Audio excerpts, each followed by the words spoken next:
E eu que troquei esses 50 livros da foto por esses 10. Quem me acompanha sabe que eu adoro fazer troca de livro, mas geralmente se eu troco 50, eu quero 50. Se bobear, eu quero 60. Porque lá no Scooby, geralmente você troca um livro por 2. Então você sai ganhando, né? Dessa vez, eu desapeguei. Sim, tem o ponto que 9 desses livros são novos, estavam na embalagem. Troquei num sebo que tem uma livraria também. Mas pra mim não tem diferença livro novo, livro usado. Então, fica a pergunta, será que eu saí perdendo?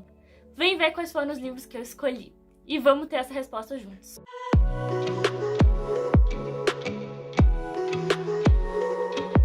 Oi, gente, tudo bem com vocês? Então, eu fui corajosa e tirei 100 livros da estante, alguns eu vendi, alguns eu troquei no particular, mas especificamente esses 50 livros aqui eu troquei por estes 10. Eu cheguei lá com a minha lista do Scooby atualizadíssima com os meus desejados, que eram os livros que eu queria muito. Mostrei pra ele e ele disse, então vamos procurar juntos. Então a gente encontrou alguns que eu queria muito, alguns não tinham lá, levei outros, mas todos os livros que eu queria. Eu sempre tive muito isso de levar livro que, legalzinho. Não levei legalzinho, só levei aquilo que eu queria. Vamos começar com nada mais nada menos do que um livro que eu já li, A Lista de Convidados. Eu amo A Última Festa. É um livro 5 estrelas e favoritado. Horrível, péssimo, um thriller, né? Um suspense. E esse seguiu, assim, a mesma linha, mas esse aqui foi só 4. Não foi nem favoritado. Porque, não sei... Não, deixa eu te explicar. É o seguinte. A Lista de Convidados. Você até mataria por este convite. É basicamente uma mulher muito chique que vai se casar com um cara que tem um programa na televisão, então ele é meio famosinho, assim. Ele tá começando. Ele ainda não é um famoso, né? Mas...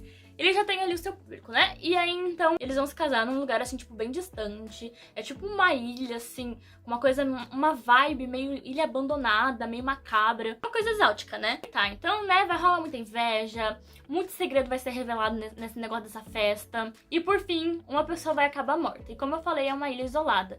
Então, só tem os noivos, né? Madrinha e padrinho. E o restante dos convidados. Quem é o assassino e quem é o assassinado, a gente não sabe. Só que só pode ser um deles. Além disso, quem tá na festa ainda são os funcionários, né? Tipo, tem garçonete, os donos da ilha e tal. Mas você percebe que os personagens têm tantos podres que, obviamente, foi por causa de um segredo do passado que foi revelado que o assassinato aconteceu. Porque todos eles escondem coisas e todos eles são ruins. Isso é uma coisa muito legal da autora, que todos os personagens que ela escreve têm um lado bom e um lado mau. Que eu acho que é normal de qualquer pessoa, ninguém é perfeito, né? Só que, claro que algumas pessoas aqui... são tão ruins que poderiam simplesmente descer de tobogã nos braços do capeta lá no inferno. De verdade. Tem uma personagem aqui, eu não vou falar quem é. Mas, nossa, cada vez que... nossa, só falo isso, nossa. Foi muito bom, fiz uma leitura conjunta com a Patrícia, nós duas surtamos juntas. Mas não foi 5 estrelas e favoritado. Foi, tipo, muito bom, mas não tão bom assim quanto o outro. O próximo livro que eu tenho aqui, eu ainda não li, nenhum desses eu ainda tive tempo de ler, mas é O Silêncio da Casa Fria, que é da Dark Side, tá lindo, inclusive. E vai se tratar sobre uma mulher que casou e vai estar indo com esse marido pra uma casa, tipo um sobrado, assim, uma mansão.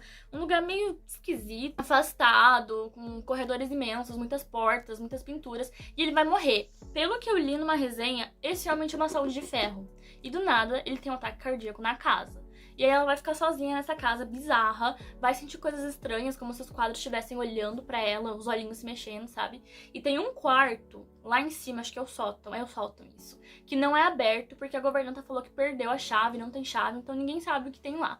Só que essa porta vai ser aberta e dali a coisa vai piorar. Pelo que eu entendi, é nesse ponto que o livro fica incrível, dá uma girada, sabe? Então a pergunta é, o que tem nesse quarto e por que as pessoas escrevem nas resenhas que algumas portas deveriam permanecer fechadas? Deve ser porque saiu coisa ruim de lá, não sei. Parece incrível, eu adorei, a ambientação é do tipo que eu gosto, eu adoro esse negócio de casa, de coisa mais retirada, talvez por isso que eu gostei tanto dos livros da Lucy Foley, porque A Última Festa também se passa num lugar retirado, que nem esse aqui, e eu acho isso incrível. Agora, indo pra esse aqui, que também tem essa pegada retirada, gótico mexicano, gente, esse livro é muito lindo, olha o corte dele. E aí vai se tratar de uma mulher. Olha que linda. Essa mulher... ela tem uma vida, assim, deslumbrante. Ela gosta de festa, de se maquiar, ela sonha com a liberdade feminina. E aí, então, o pai dela vai receber uma carta da prima dela, dizendo que ela tá correndo perigo. Essa mulher tinha se casado, tava morando numa mansão inglesa lá com o marido dela e a família do marido. Então, a gente acredita que, sei lá, essa família é meio estranha, bizarra, então ela vai até lá investigar. Então também eu acredito que seja um suspense, né? Com um mistério, ou talvez mais de um. Tá sendo o meu tipo de livro favorito. Tô numa vibe bem tenebrosa, assim, pra ler livros. É um ar bem macabro, pelo que eu vi lá. Nossa, toda a resenha que eu tava vendo desse livro é macabro, macabro, tenso, macabro. Amei. Quero ler agora. Para um pra aliviar, mais ou menos assim, a tensão é Amores Verdadeiros. Esse livro tem uma premissa que me chamou muita atenção, por isso que ele foi parar nos meus desejados. Que basicamente é uma mulher que tem um casamento, que tá tudo feliz, tá tudo bem, até o marido dela meio que se perder na Mata Atlântica, sei lá se é a Mata Atlântica, enfim, ele vai se perder na floresta, num passeio de helicóptero, e não vão encontrar o corpo dele, então depois de um tempo ele vai ser dado como morto, porque não tem nada, de nada, nem restos humanos, nada. Então, o tempo vai passar, se não me engano, 2 anos se passam, e aí ela conhece um novo rapaz, ela tá noiva, e nisso que ela tá noiva, pouco antes do casamento dela, o marido dela aparece. Tipo, ele não tava morto, ele voltou. Aí faz o quê? É isso que eu quero descobrir do que vai se tratar esse livro. Faz o quê? Quem é o amor verdadeiro dela? É o novo ou é aquele do passado? Coitado, né? O cara desaparece só pra voltar e descobrir uma coisa. Eu espero que esse livro seja bem trabalhado, porque dá uma sensação de agonia quando você lê a sinopse, você pensa, cara, o que vai acontecer? Como é que ela vai trabalhar isso? Porque o homem que desapareceu, ele não tem culpa de nada, ela não tem culpa de nada, o novo romance dela não tem culpa de nada, ninguém tem culpa, foi uma tragédia que aconteceu. E aí, gente, faz o quê? Aí vem pra mais um livro, deixa eu primeiro esse, que eu achei mais interessante, que é A Biblioteca da Meia-Noite. Então, esse aqui eu acho que é um livro que vai falar bastante comigo, porque se trata de uma mulher que chegou aos 35 anos, se eu não me engano, mais ou menos nessa faixa ali, e ela se arrependeu de muitas das decisões que ela tomou no passado dela, e ela queria ter a chance de voltar e consertar.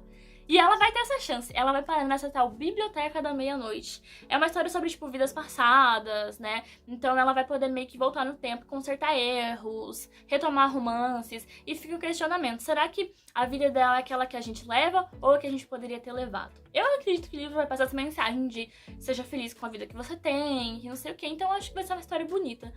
Talvez emocionante, talvez uma história de lágrimas, não sei. Eu sou muito tocada por esses livros de mulheres da meia-idade que passaram por crises.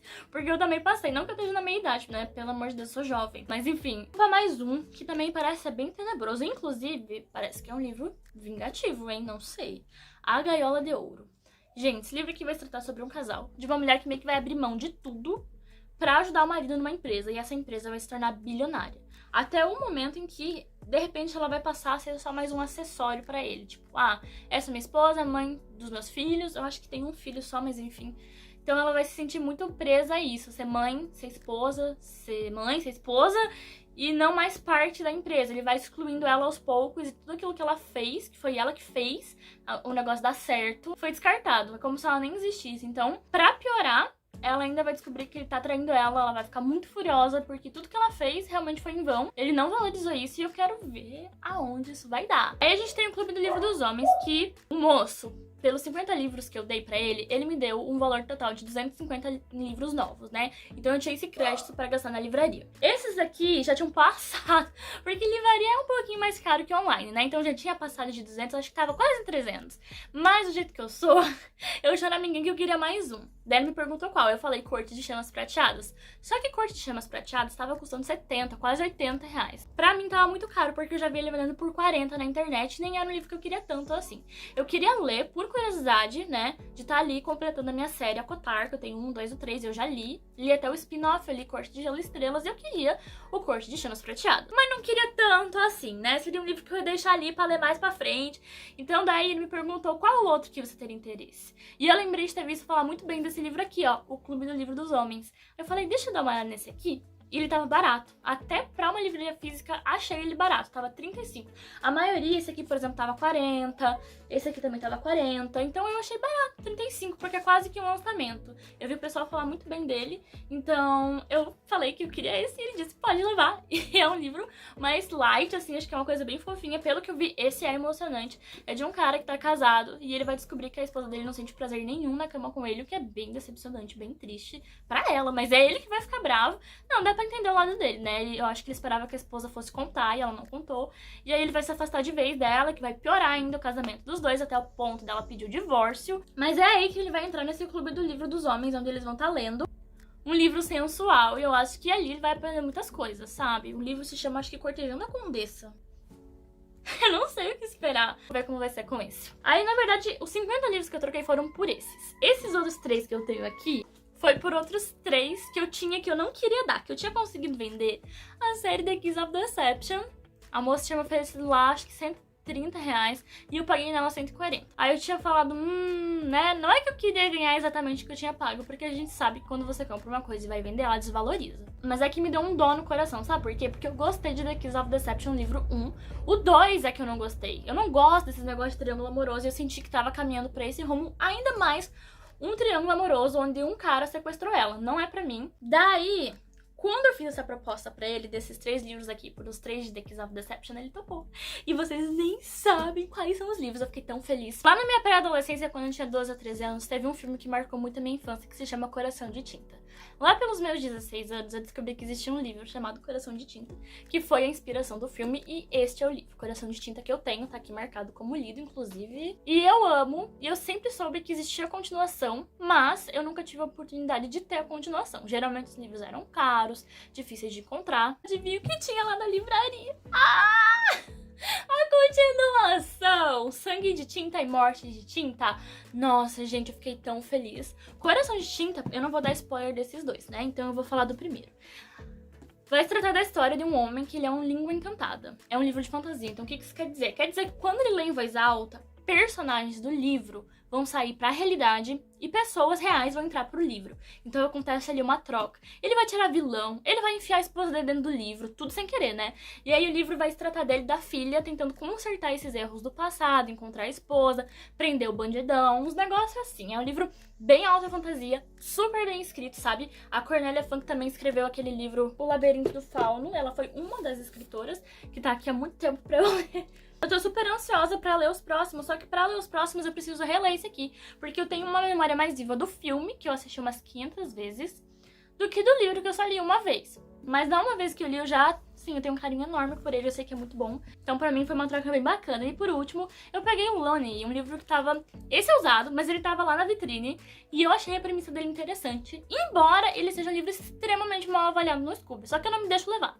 Tem vários livros que eu já li que as pessoas falam muito mal e eu gostei, e vice-versa, gosto é gosto, cada um é cada um. Aqui vai se tratar de uma cidade muito estranha, um lugar meio inóspito, assim, meio macabro, e... numa tempestade de inverno, eles vão descobrir um corpo de uma criança morto, né? Restos mortais, bem dizer. E aí o protagonista do livro vai ter que lidar com o que aconteceu há 40 anos e desvendar esse mistério, ou reviver, não sei bem. Esse livro aqui não tava no meu desejado nem nada. Foi só porque eu queria levar mais um naquela troca e eu achei bem interessante, porque é macabro e, como eu falei, é mal avaliado. Eu gosto da coisa mal avaliada pra depois ter uma opinião diferente. Espero que seja diferente, espero que eu não odeie também. Mas é um mistério e eu tô nessa vibe de mistério, quero saber o que aconteceu, qual é a dessa cidade. É um livro que um dos leitores, um dos maiores nomes, assim, de mistério e terror, Stephen King, elogiou, então talvez se eu gostar desse eu possa começar a ler alguns livros desse autor, que eu ainda não tive experiência. Eu tô planejando mais uma ida até esse sebo livraria, tenho muitos livros aqui, eu vou ajudar aqui, ó, tantos que eu vou tirar. E ele disse que ele vai pegar uns jogos que eu tenho, umas coisas de papelaria que são novas, então eu vou voltar com muitos livros, mas nesse dia eu pretendo gravar pra vocês verem as trocas acontecendo. Bom, mas esse foi o vídeo, né, já falei demais. Essas foram as minhas trocas, pra mim valeu então super a pena, porque eram livros que... eu tô na vibe de ler, por exemplo, romance, eu tô, nossa, me desviando que é uma beleza. E eu trouxe muito mistério. Só que eu preciso ler uns romances de vez em quando pra aliviar esse clima pesado. Eu li recentemente um muito bobinho, eu quero fazer um vídeo de livros lidos no mês passado, né, abril. E eu li um tão bobinho, mas que eu gostei tanto, porque quebrou ali essa tensão de livros pesados, sabe? Então às vezes é bom também ter um livro bobinho, tipo o Clube do Livro dos Homens. E ainda tem gente falando que é emocionante, quem saiba, né? Quem vai saber se não vai conquistar meu coração. E é isso, gente, até o próximo vídeo, fique com Deus, tchau, tchau!